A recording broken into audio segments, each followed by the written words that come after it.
시청자 여러분 안녕하세요. 통일을 함께 고민하고 함께 생각하는 아줌마의 통일톡 방송입니다. 오늘은 왜 북한은 6.25 남침 전쟁을 정의의 조국 해방 전쟁이라고 하는가 라는 주제로 아줌마의 통일톡 시작하려고 합니다. 1950년 4월 어느 날 비밀스런 크레물린 궁전에선 소련 공산당 서기장 스탈린과 북한의 김일성이 밀담을 나누고 있었다. 김일성이 보채듯 말을 건넨다. 스탈린 동지, 지금이 남조선을 해방시킬 절호의 기회입니다. 미제가 개입할 기미가 보이지 않고 만일 개입한다고 해도 부산까지 이미 석권한 후가 될 테니까니 말입니다. 스탈린 동지께서 허락만 해주시고 확실히 담보만 해주시면 문제없을 것입니다.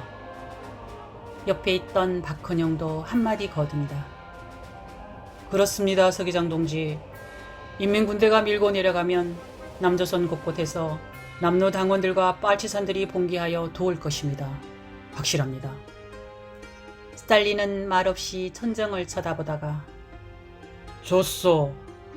지난번 모택동 동지도 김일성 동지의 혁명전쟁을 지원하겠다고 했으니 그것을 전제로 하여 나도 지원을 약속하겠소.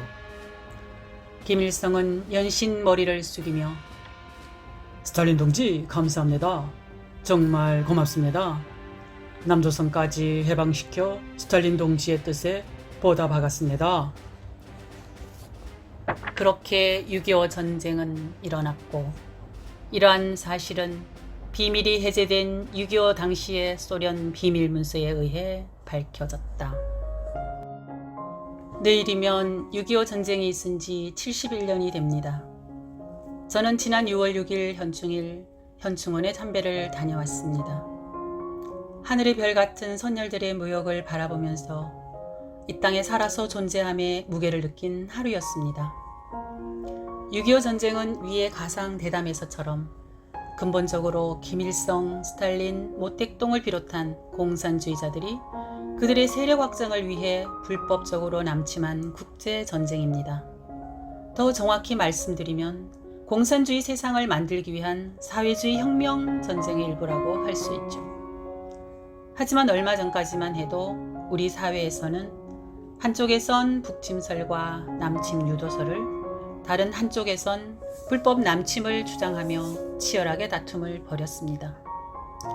다행히 이 논쟁은 소련의 해제된 기밀문서에 의해 남침 사실로 확정되면서 일단락되었습니다.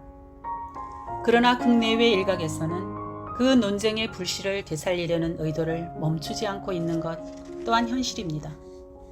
북한은 현재도 북침설을 주장하고 있으며 그들의 불법적인 남침 전쟁을 각종 간행물이나 선전연설 등을 통해 정의의 조국 해방 전쟁이라고 주장하고 있습니다. 시청자 여러분, 참으로 황당하지 않으세요?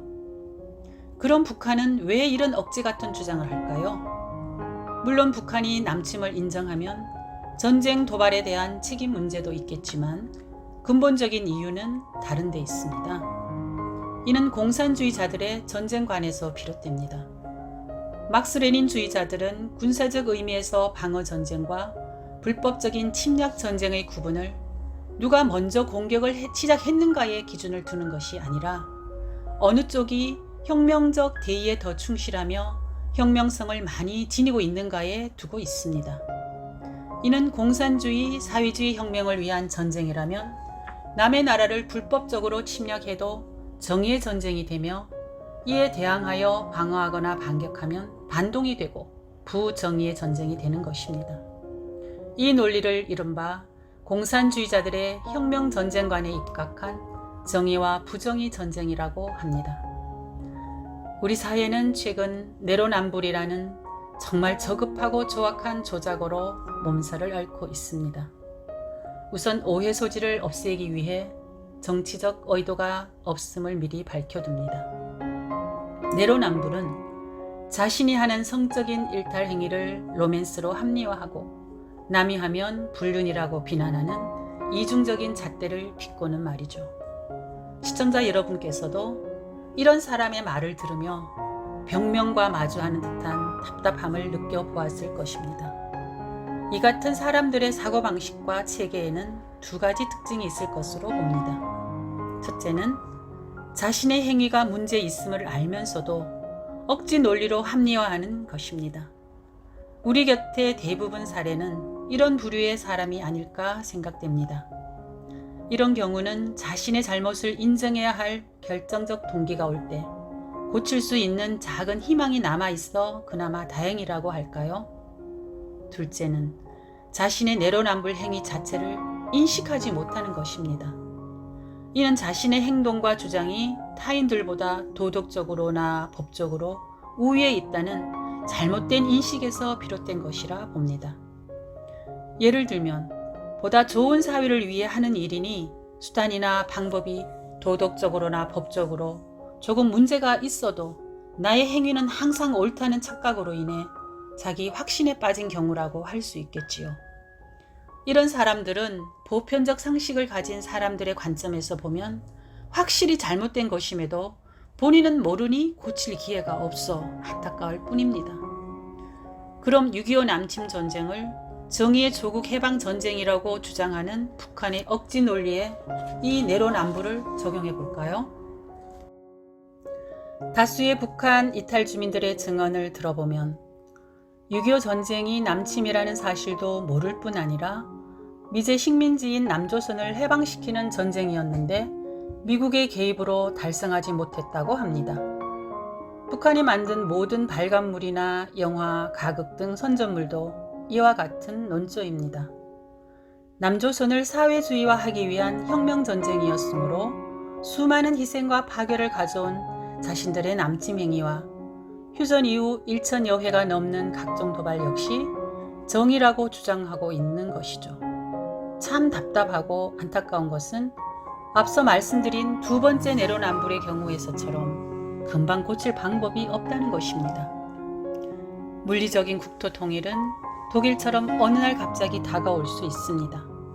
하지만 남북이 이러한 문화적, 정서적 이지를 극복하고 온전한 민족 통합을 이루기까지는 길고 긴 길이며 인내의 길이라 할 수 있을 것입니다.